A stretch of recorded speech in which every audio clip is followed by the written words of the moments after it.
আসসালামু আলাইকুম। সংবাদে আপনাদের সবাইকে স্বাগত জানাচ্ছি। আমি ফিরোজ তোহা। শুরুতেই আরবে কেবলস সংবাদ শিরোনাম।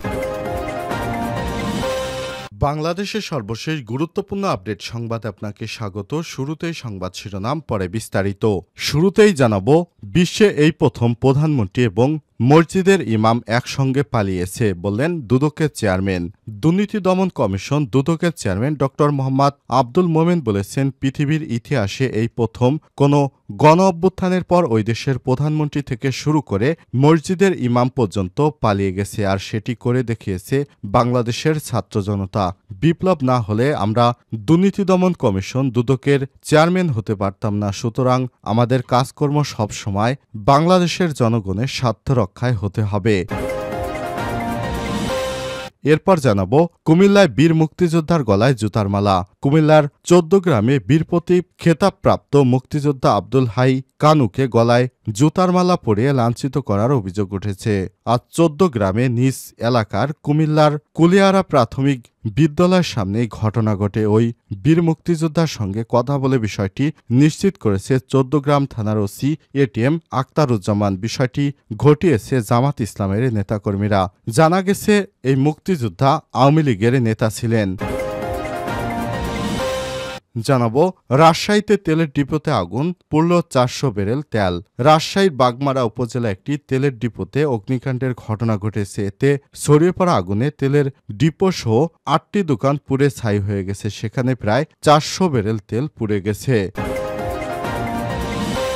এদিকে আজও ঢাকা-মা এক্সপ্রেসওয়েতে ২ গাড়ির সংঘর্ষ, নিহত ১। ঘন কুয়াশায় অনিরাপদ হয়ে উঠেছে মহাসড়ক, বাড়ছে দুর্ঘটনা এবং প্রাণহানি। আজ ফের ঢাকা-মা এক্সপ্রেসওয়েতে ঘন কুয়াশায় ২ গাড়ির সংঘর্ষে একজন নিহত হয়েছে, আহত হয়েছে আরও ৩ জন। এদিকে উপদেষ্টা হাসান আরিফের মৃত্যুতে আজ রাষ্ট্রীয় শোক। অন্তর্বর্তীকালীন সরকারের ভূমি এবং বেসামরিক বিমান পরিবহন ও পর্যটন মন্ত্রণালয়ের উপদেষ্টা এফ হাসান আরিফের মৃত্যুতে আজ দেশজুড়ে রাষ্ট্রীয় শোক পালন করা হচ্ছে। আর সকাল ১০টায় মিরপুর বুদ্ধিজীবী কবরস্থানে তার দাফন সম্পন্ন হবে বলে মন্ত্রিপরিষদ সচিব থেকে বিষয়টি আগেই প্রজ্ঞাপনে জানানো হয়েছিল। এবং সর্বশেষ জানাবো, ব্রাজিলে বিমান বিধ্বস্ত, সব যাত্রী নিহত।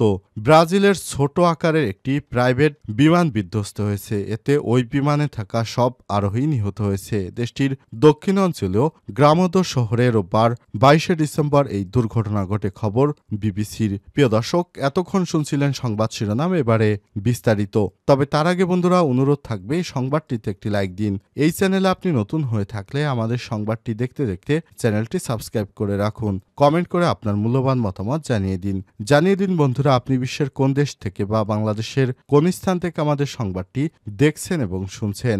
এবারে বিস্তারিত। বিশ্বে এই প্রথম প্রধানমন্ত্রী এবং মসজিদের ইমাম একসঙ্গে পালিয়েছে, বললেন দুদকের চেয়ারম্যান। দুর্নীতি দমন কমিশন দুদকের চেয়ারম্যান ড মোহাম্মদ আব্দুল মোমেন বলেছেন, পৃথিবীতে ইতিহাসে এই প্রথম কোনো অভ্যুত্থানের পর গণরোষের মুখে প্রধানমন্ত্রী থেকে শুরু করে এই দেশের মসজিদের ইমাম, বায়তুল মোকাররমের ইমাম পর্যন্ত পালিয়ে গেছে। ছাত্র জনতা সেটি করে দেখিয়েছে। ৫ই আগস্টের বিপ্লব না হলে নতুন কমিশন নিয়োগ পেত না। সুতরাং জুলাই আগস্ট গণ অভ্যুত্থানের জন আকাঙ্ক্ষা বাস্তবায়নে কাজ করে যাবে দুদক। গতকাল রোববার গণমাধ্যম কর্মীদের সঙ্গে মতবিনিময় করেন দুদকের নতুন চেয়ারম্যান এবং কমিশনাররা। মতবিনিময় সভায় দুদক চেয়ারম্যান এসব কথা বলেন। দুদকের চেয়ারম্যান বলেন, দুদকের গতি বেড়েছে, এটা আপনারা সবাই দেখছেন। রাষ্ট্রের রন্ধ্রে রন্ধ্রে দুর্নীতি, সেই দুর্নীতি প্রতিরোধে সচেতনতা বাড়াতে হবে। এ সময় তিনি বলেছেন, আমরা কোনো লুকোচুরি করব না, সময় মতো সবকিছু সাংবাদিকদের সামনে তুলে ধরতে হবে। এ সময় তিনি বলেন, পুলিশ মামলা করার পর সত্য উদ্ঘাটন করে, আর দুদক সত্য উদ্ঘাটনের পর মামলা করে। যে কারণে দুদক মামলাগুলো যাতে জনপ্রত্যাশার পক্ষে রায় যায়, সেটি সবচেয়ে আশা প্রকাশ করি আমরা। অপর এক প্রশ্নের জবাবে তিনি বলেছেন, দুদক কিভাবে কাজ করে এ বিষয়ে আইনগত একটি ছক আছে, সেই অনুযায়ী কতটুকু কভার করবে আমরা সবটুকুই করব। রাষ্ট্র ক্ষমতায় যারা থাকেন তাদের দুর্নীতির বিরুদ্ধে ব্যবস্থা নেওয়া হয় না, এমন প্রশ্নের জবাবে তিনি বলেছেন, এই মন্তব্যটি কোনো অসমীচীন বক্তব্য নয়। বাংলাদেশের অতীতে এটাই দেখে এসেছি। আপনারাই অর্থাৎ সাংবাদিক বলছেন যেহেতু রাজনৈতিক সরকার নেই, একটি অন্তর্বর্তীকালীন সরকার রয়েছে, যে সরকার জনপ্রত্যাশাকে লালন করার জন্য, বাস্তবায়ন করার জন্য জনগণই এ সরকার প্রতিষ্ঠা করেছে। অপর এক প্রশ্নে দুদক কমিশনার তদন্ত মিয়া মোহাম্মদ আলী আকবর আজিজি বলেছেন, আমরা নির্মোহ এবং নির্ভুলভাবে অনুসন্ধান ও তদন্ত করতে বদ্ধপরিকর। জাতির কাছে আমরা দৃঢ়তার সঙ্গে জানতে চাই, কারো ভয়ভীতি বা অনুরাগ বিরাগে বশবর্তী হয়ে এই কাজটি করব না। আমাদের উপর অর্পিত দায়িত্ব সঠিকভাবে পালন করব। কুমিল্লায় বীর মুক্তিযোদ্ধার গলায় জুতার মালা। কুমিল্লার ১৪ গ্রামে বীর প্রতীক খেতাবপ্রাপ্ত মুক্তিযোদ্ধা আব্দুল হাই কানুকে গলায় জুতার মালা পরিয়ে লাঞ্ছিত করার অভিযোগ উঠেছে। রোববার ২২শে ডিসেম্বর দুপুরের দিকে কুমিল্লার ১৪ গ্রামে নিজ এলাকার কুলিয়ারা প্রাথমিক বিদ্যালয়ের সামনে ঘটনা ঘটে। ওই বীর মুক্তিযোদ্ধার সঙ্গে কথা বলে বিষয়টি নিশ্চিত করেছে ১৪ গ্রাম থানার ওসি এটিএম আখতারুজ্জামান। রাতে ভিডিওটি ছড়িয়ে পড়ার পর সামাজিক যোগাযোগ মাধ্যমে নিন্দার ঝড় ওঠে। এই ঘটনায় অভিযুক্তদের শনাক্তের কাজ চলছে বলে জানিয়েছে স্থানীয় পুলিশ। স্থানীয় সূত্র থেকে জানা গেছে, বীর মুক্তিযোদ্ধা কানু কৃষক লীগের কেন্দ্র কমিটির সদস্য।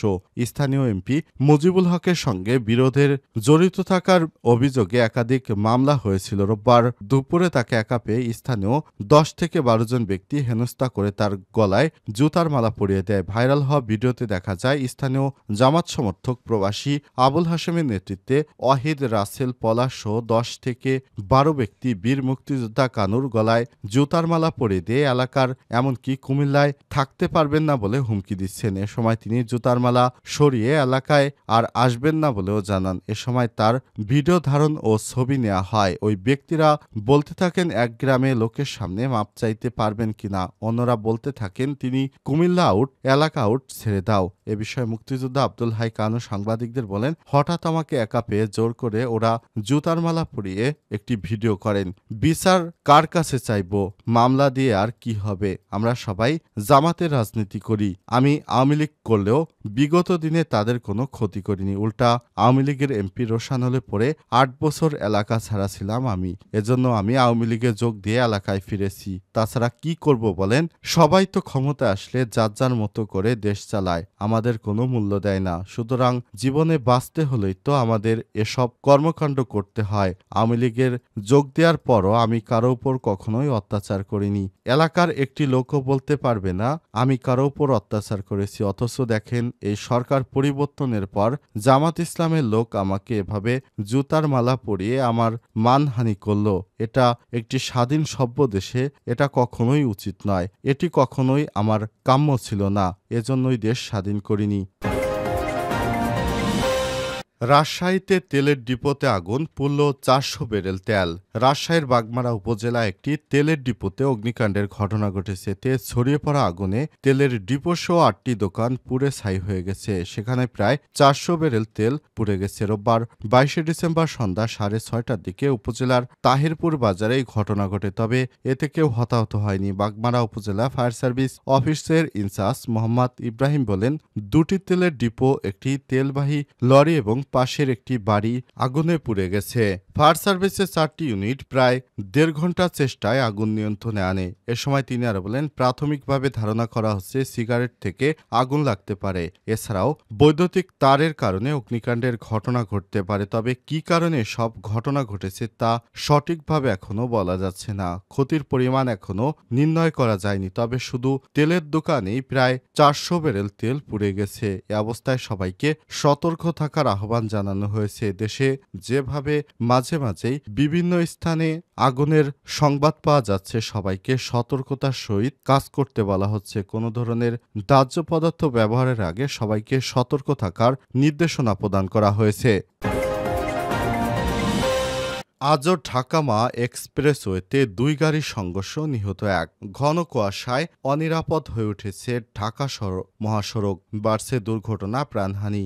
গতকালকে ১০টি সংঘর্ষের পর আজও ফের ঢাকা-মা এক্সপ্রেসওয়েতে ঘন কুয়াশায় ২টি গাড়ির সংঘর্ষের খবর পাওয়া গেছে। এতে কমপক্ষে ১ জন নিহত হয়েছে এবং আহত হয়েছে অন্তত ৩ জন। এছাড়াও সিরাজগঞ্জে আজ পিকআপ ও প্রাইভেট কারের সংঘর্ষের ঘটনা ঘটে। এতে তাৎক্ষণিকভাবে হতাহতের নাম পরিচয় পাওয়া যায়নি। জানা গেছে, ঘন কুয়াশার কারণে ঢাকা মাওয়া এক্সপ্রেসওয়েতে মুন্সিগঞ্জের সিরাজদি খান উপজেলার কুচিয়ামোড়া এলাকায় নিয়ন্ত্রণ হারিয়ে একটি প্রাইভেট কার ধলেশ্বরী ২ সেতুর রেলিংয়ে ধাক্কা দেওয়ার সময় পেছনে থাকা কভার্ড ভ্যান নিয়ন্ত্রণ হারানো কারটিকে ধাক্কা দেয়। এতে প্রাইভেট কারের এক নারী নিহত ও চালকসহ আরও ৫ জন আহত হয়েছে। ফায়ার সার্ভিস তাদের উদ্ধার করে হাসপাতালে পাঠায়। পুলিশ দুর্ঘটনা কবলিত স্থানে যায় এবং দুটি যানবাহন সরিয়ে নেওয়ার পর যান চলাচল স্বাভাবিক হয়েছে। মুন্সিগঞ্জের ফায়ার স্টেশনের উপসহকারী পরিচালক মোহাম্মদ শফিকুল ইসলাম জানান, মা থেকে ঢাকা যাওয়ার পথে এক্সপ্রেসওয়েটির ঢাকাগামী লেনে বেপরোয়া গতিতে চলা গাড়িগুলোর কারণে এই দুর্ঘটনা ঘটেছে। তবে ঘন কুয়াশা এর অন্যতম কারণ। এর আগে গতকাল রোববার ভোররাত ৪টার দিকে প্রথমে দুটি পণ্যবাহী ট্রাকের সংঘর্ষের ঘটনা ঘটে। এরপর সকাল ৭:৩০টার দিকে দুটি যাত্রীবাহী বাস নিয়ন্ত্রণ হারিয়ে একে অপরকে ধাক্কা দেয়। এতে তাৎক্ষণিকভাবে ক্ষতিগ্রস্ত একটি বাসের পিছনেও একটি বাসের সামনের অংশ। এই ঘটনায় বেশ কয়েকজন আহত হয়েছে। একই সময় একটি পিকআপ ভ্যান নিয়ন্ত্রণ হারিয়ে প্রাইভেট কারকে চাপা দিলে আহত হয় আরও বেশ কয়েকজন।